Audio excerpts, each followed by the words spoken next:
Admission of a partner के problem में अगर ऐसे दिया हो that stock is undervalued by 20%, तो हम कैसे करेंगे? हेलो एवरीवन, आज के इस लेक्चर में हम ऐसा ही इंटरेस्टिंग प्रॉब्लम देखने वाले हैं, illustration number 14 from page number 157. So without any further delay, let's get started. Let's read the problem. Mr. Sahil and Mrs. Vanita were in partnership sharing profits and losses in the proportion 3:1 respectively. ये क्या है? This is the old profit sharing ratio. Their balance sheet as on 31st March of their business was as follows. हमें balance sheet दिया गया है. Let us read नीचे क्या लिखा है. Dinesh is admitted as a partner in the firm on the following terms. Number 1, he shall have 1/4 share in the profits of the firm. Number 2, Dinesh shall bring in cash 60,000 as his capital and 30,000 as his share of goodwill. मतलब जो नया partner आया है उसने business में capital भी लाया है और उसका गुडविल का शेयर भी उसने कैश में लाया है. Okay, next, building is over valued bye 12,000. Building over value हुई है, मतलब एसेट जो है उसकी ज्यादा वैल्यू दिख रही है बुक्स में. अगर ज्यादा दिख रही है तो हमें कम करना पड़ेगा ताकि उसकी एक्चुअल वैल्यू पे दिखे, राइट? तो हम यहां पे स्टार कर लेते हैं.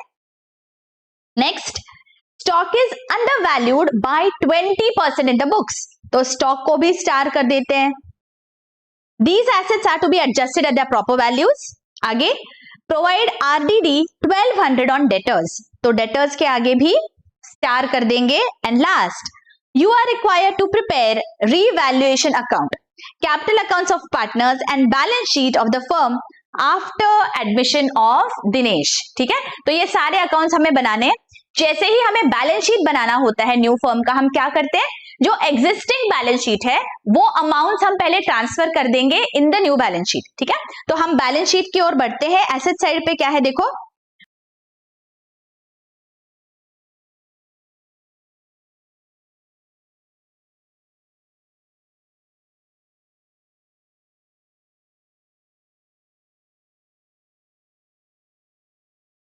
और कैश के आगे हम ब्लैंक रख देंगे बच्चों.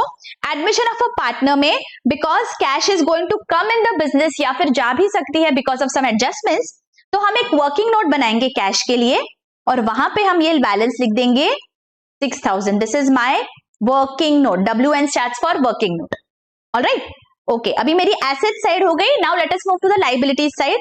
सबसे पहला क्या है, कैपिटल अकाउंट्स है साहिल और वनीता के 90,000 एंड 75,000. तो हम यहाँ पे कैपिटल अकाउंट में चलते हैं और यहाँ पे बैलेंसेस लिख लेंगे 90 and 75,000 by balance brought down.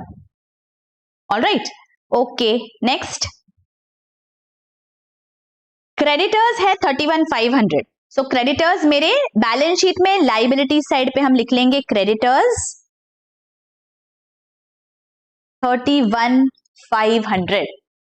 Okay, आगे जनरल रिजर्व 6,000. अब जनरल रिजर्व मतलब क्या, this is my accumulated profit and this belongs to the old partners. So I am going to transfer this to the old partners capital account in the old profit sharing ratio. Old profit sharing ratio क्या है, 3:1. So ये जो 6,000 है, I am going to transfer in the ratio 3:1 among the old partners. तो मेरी entry क्या आ जाएगी, general reserve account debit 6,000 to the partners capital account. Sahil 4,500 and Vanita 1,500. ठीक है, तो चलो इनके कैपिटल अकाउंट्स में चलते हैं और यहां पे लिख लेंगे हम bye general reserve 4,500 and 1,500. Alright, okay. देखिए अब हमने क्या कर लिया, सारे बैलेंस शीट के अमाउंट्स ट्रांसफर कर दिए. Now let us look at the adjustments one by one.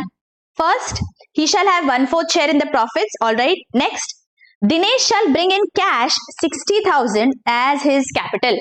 तो कैपिटल के लिए उसने 60,000 बिजनेस में लाया है, तो एंट्री क्या हो जाएगी, cash account debit to Dinesh is capital. तो फर्स्ट इफेक्ट, कैश बिजनेस में आया है तो हमारे वर्किंग नोट में यहां पे हम कैश ऐड कर देंगे 60,000. ओके, एंड सेकेंडली जो हमारा कैपिटल है दिनेश का, वहां पे हमें ट्रांसफर करना है तो here I am going to write down by cash 60,000, correct? All right, goodwill, देखो गुडविल के लिए उसने 30,000 लाया है, हिज शेयर ऑफ गुडविल। तो फॉर योर अंडरस्टैंडिंग मैं यहां पे जर्नल एंट्रीज लिख रही हूं, you can directly do the posting. All right, cash business में आया है तो cash account debit 30,000 to goodwill 30,000, right? ये जो गुडविल है ये हमें ट्रांसफर किसे करना होता है? हम ट्रांसफर करेंगे सैक्रिफाइसिंग पार्टनर्स को in the sacrifice ratio. Now in this particular problem, ये सिंपल प्रॉब्लम है, हमारे पास सैक्रिफाइस रेशियो नहीं दिया गया है, राइट? या फिर न्यू प्रॉफिट शेयरिंग रेशियो भी नहीं हमें पता। तो ऐसे सिनेरियो में क्या होता है, जो ओल्ड प्रॉफिट शेयरिंग रेशियो है that is 3:1, this will only be the sacrifice ratio as well. तो old and sacrifice ratio same रहेगा अगर आपके प्रॉब्लम में अदर डिटेल्स नहीं दिए गए हैं। अगर न्यू प्रॉफिट शेयरिंग रेशियो अलग से नहीं दिया गया है, दैट मीन्स आपका sacrifice ratio and old ratio same है। तो 3:1 इज द सैक्रिफाइस रेशियो। तो इस गुडविल को मैं 3:1 में डिवाइड कर दूंगी। तो मेरी एंट्री क्या आ जाएगी, goodwill account debit 30,000 to Sahil and to Vanita 22,500 and 7,500, ठीक है? अब ये ट्रांसफर कर लेते हैं। यहां पे देखो goodwill debit and goodwill credit, तो यहां पे गुडविल नलीफाई हो गया। तो अब बचा क्या, कैश अकाउंट डेबिट है 30,000 से, तो मेरा जो वर्किंग नोट है वहां पे मैं कैश में ऐड कर लूंगी 30,000, राइट? तो ये इफेक्ट हो गया मेरा। एंड सेकेंड इफेक्ट, पार्टनर्स के कैपिटल अकाउंट में क्रेडिट करना है, तो पार्टनर्स के कैपिटल अकाउंट में चलते हैं एंड यहां पे हम लिख लेंगे बाय गुडविल 22,500 एंड 7,500, ओके? आगे, building is over valued bye 12,000। Now be very very attentive बच्चों, देखो हमें यहाँ पे घुमा फिरा के दिया गया है, different words have been used. Building is overvalued, over मतलब जो एक्चुअल है उससे ज्यादा पे बिल्डिंग दिख रही है बैलेंस शीट में। तो इसे अगर मुझे उसके प्रॉपर वैल्यू पे लाना है तो क्या करना पड़ेगा, कम करना पड़ेगा। जो एक्चुअल वैल्यू है उससे ज्यादा पे बिल्डिंग दिख रही है, इसलिए हम बोल रहे हैं उसको ओवर वैल्यू हो गई है। तो मुझे ओवर वैल्यूड एसेट को कम करना पड़ता है। एसेट की वैल्यू कम करना है मतलब उसे क्रेडिट करना है। तो मेरी एंट्री क्या आ जाएगी, revaluation account debit to building 12,000। तो यहां पे मैं लिख दूंगी revaluation account debit to building 12,000।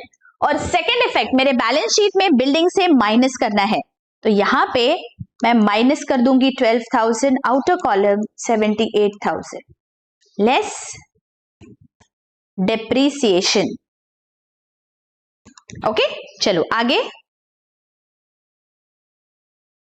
Stock is undervalued by 20% in the books. अब इसका क्या मतलब हुआ, स्टॉक इज अंडर वैल्यूड मतलब जो एक्चुअल वैल्यू है स्टॉक की, अगर ये मेरी एक्चुअल वैल्यू है तो बैलेंस शीट पे इतने पे दिख रहा है, अंडर वैल्यू हुआ है। तो मुझे क्या करना पड़ेगा, इसे प्रॉपर वैल्यू पे लाने के लिए मुझे ऐड करना पड़ेगा, isn't it? Stock is under valued मतलब जो एक्चुअल वैल्यू है उससे कम पे दिख रहा है बैलेंस शीट में, तो मुझे नॉर्मल वैल्यू पे लाने के लिए ऑब्वियसली ऐड करना पड़ेगा। अगर एसेट की वैल्यू को बढ़ाना है तो उसे मैं डेबिट कर देती हूँ। So stock account debit to revaluation, ये मेरी एंट्री आने वाली है। लेकिन अमाउंट क्या आएगी, अब मुझे अमाउंट को कैलकुलेट करना है, और वो कैसे करेंगे, see very interesting this is. Stock is undervalued by 20%। Now let us assume that the value of stock is 100, actual value 100 है, हमें बुक्स में बोला गया है it is undervalued by 20%। मतलब अगर एक्चुअल वैल्यू 100 है तो बुक्स में कितना दिख रहा है बैलेंस शीट में, -20% ना, 100 का 20 is 20, तो मैं यहाँ पे 80 पे दिखा रही हूं मेरा स्टॉक, ये हमें बोला गया है, okay? It is undervalued by 20%। इसका मतलब होता है अगर मेरे स्टॉक की वैल्यू 100 है तो ये 20 से कम पे दिख रहा है बैलेंस शीट में, मतलब 80 पे ही दिख रहा है। नाउ बैलेंस शीट में एक्चुअली कितने पे दिख रहा है स्टॉक? 60,000 पे दिख रहा है। तो अगर मेरे बैलेंस शीट पे स्टॉक दिख रहा है 60,000 पे, तो इसकी एक्चुअल वैल्यू क्या है? हम करेंगे cross multiply. So let us do that now. 60,000 multiplied by 100 upon 80 is the actual value of stock. इसे हम क्रॉस मल्टीप्लीकेशन बोलते हैं, राइट? तो ये क्या आ जाएगा? This comes to 75,000. This is the actual value of stock 75. लेकिन ये दिख रहा है 60 पे, मतलब कितने से मुझे बढ़ाना है?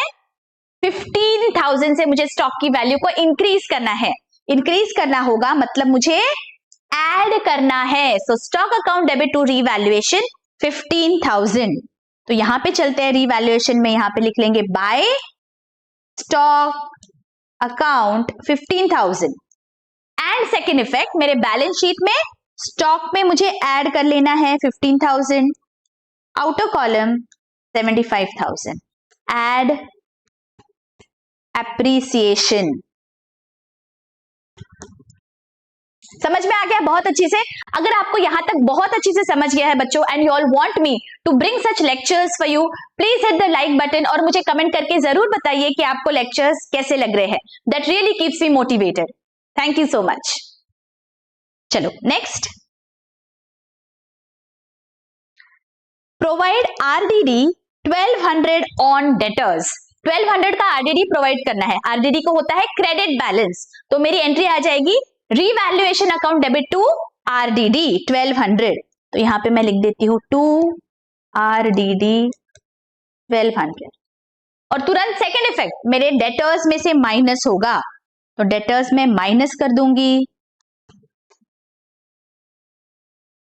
1200, आउटर कॉलम 45,300, राइट? अब देखो हमने सारे एडजस्टमेंट्स यहां पे कर लिए हैं बच्चों। अब क्या बचा है? अब वन बाय वन सारे अकाउंट्स को क्लोज कर देंगे। तो सबसे पहले रीवैल्यूएशन अकाउंट की ओर बढ़ते हैं और यहां पे let us find out what is the total. देखो यहां पे क्रेडिट साइड की टोटल 15,000 है, तो मैं यहां 15 लिख लेती हूं, एंड जो भी डिफरेंस आएगा that is going to be my profit on revaluation. So to profit transfer to Sahil and Vanita, कितना आ रहा है प्रॉफिट? 1,800। ये मुझे ट्रांसफर करना है in the profit sharing ratio, that is 3:1। तो कितना आ रही है अमाउंट? 1,350 एंड 450। तो this I am going to transfer to the partners capital accounts. तो यहां पे मैं लिख लूंगी बाय रीवैल्यूएशन 1,350 एंड 450। ठीक है, now let us close the partners capital accounts. देखते हैं बैलेंसेस क्या आ रहे हैं। 118,350, यहां पे डेबिट साइड पे कुछ भी नहीं है, तो वही हमारे बैलेंसेस भी होंगे। 84,450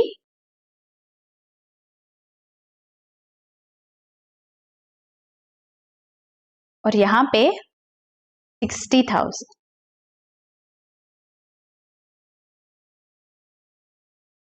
ये क्या है? हमारे बैलेंसेस है पार्टनर्स के।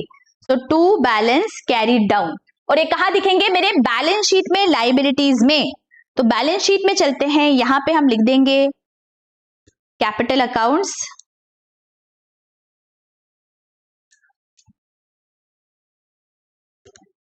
साहिल, वनीता,